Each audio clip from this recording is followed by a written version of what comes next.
이슈 포커스 시간입니다. 올여름 폭염과 폭우, 태풍 예보까지 시시각각 변하는 날씨가 기승을 부리고 있습니다. 오늘은 이 중에서도 폭우와 태풍 시 대비 체계에 관해 짚어보겠습니다. 119 안전체험관 체험운영팀 한성훈 반장님 모셨습니다. 반갑습니다. 네, 반갑습니다. 네, 올해는 유난히 짧은 기간 동안 국지적으로 많은 비가 몰리는 집중호우가 발생하고 있습니다. 이럴 새일수록 침수 피해 예방해야 될 것 같은데 어떤 것들이 있을까요? 네, 우선 많은 양의 비가 한꺼번에 내리게 되면 각종 안전사고가 발생할 수 있는데요. 호우주의보나 호우경보가 발령된다면 시민분들께서는 외출을 자제해 주시기 바랍니다. 그리고 혹시나 침수 우려 지역이나 산사태 위험 지역에 계신 분들은 네. 신속히 안전한 장소로 이동하여 주시고 침수가 예상되는 지역, 즉 지하 주차장이나 건물 등에서는 차수판이나 모래주머니를 이용해서 침수에 대비해 주시는 게 좋습니다. 그리고 만약에 침수 조짐이 보인다면은 전기를 차단하고 신속히 탈출해 주시는 게 좋은데요.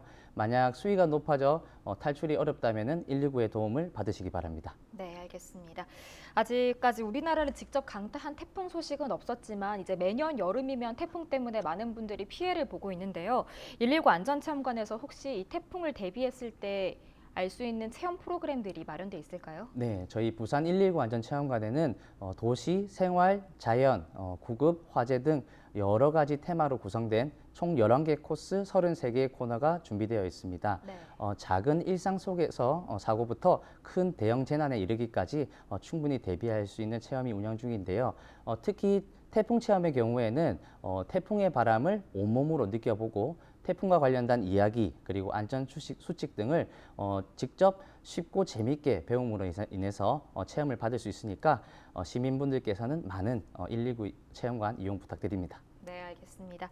또 지난해는 급격하게 불어난 물 때문에 차량이 잠기어서 이렇게 사상자가 발생하는 사건이 또 있었습니다. 이게 어느 정도 규모였었죠? 네, 2020년도에 동구에 있는 초량 지하차도 침수 사고가 있었는데요. 네. 이때 차량이 침수되는 바람에 사상자가 무려 5명이나 발생하는 안타까운 사고가 있었습니다. 네.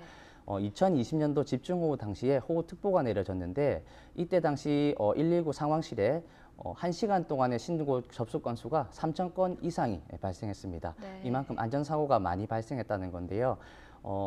특히 지하 주차장 같은 경우에는 U자의 형태를 지니고 있어서 배수가 원활히 이루어지지 않으면은 순식간에 물이 불어나 갇힘 사고가 발생할 수 있습니다. 그렇기 때문에 지하차도를 이용하는 시민분들 그리고 차량 운전하시는 분들께서는 항상 침수에 대비해 주시기 바랍니다. 그럼 혹시라도 이 차량이 물에 잠겼을 경우에는 어떻게 탈출을 할 수 있을까요? 네, 먼저 차량이 물에 잠기게 되면 외부 수압에 의해서 차량 문이 열리지 않을 수 있습니다. 네. 그럴 경우에는 침착하게 창문을 통해서 밖으로 탈출하셔야 되는데요.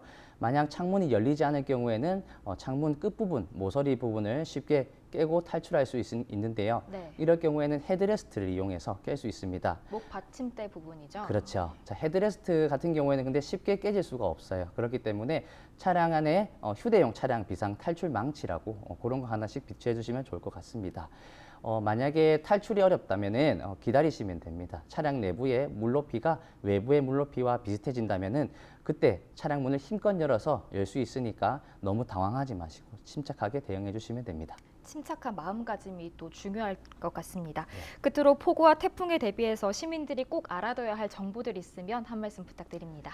네, 시민분들께서는 태풍이 올 경우에는 보통 강풍이 많이 부는데요. 네. 강풍으로 인해서 창문이 깨지지 않도록 테이프를 붙이셔야 됩니다.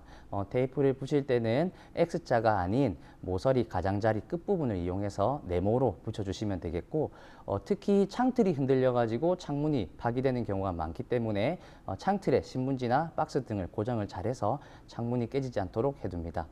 그리고 혹시나 야외에 계실 때는 산사태 위험 지역이나 침수 우려 지역에는 계시지 마시고 하천이나 특히 계곡 같은 경우에는 급류에 휩쓸릴 수 있으니까 근처로 가지 않습니다.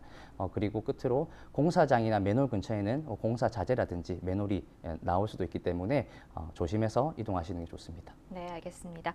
오늘 폭우와 태풍 시 대비책에 관련해서 119 안전체험관 체험운영팀 한성훈 반장과 함께했습니다. 고맙습니다. 고맙습니다.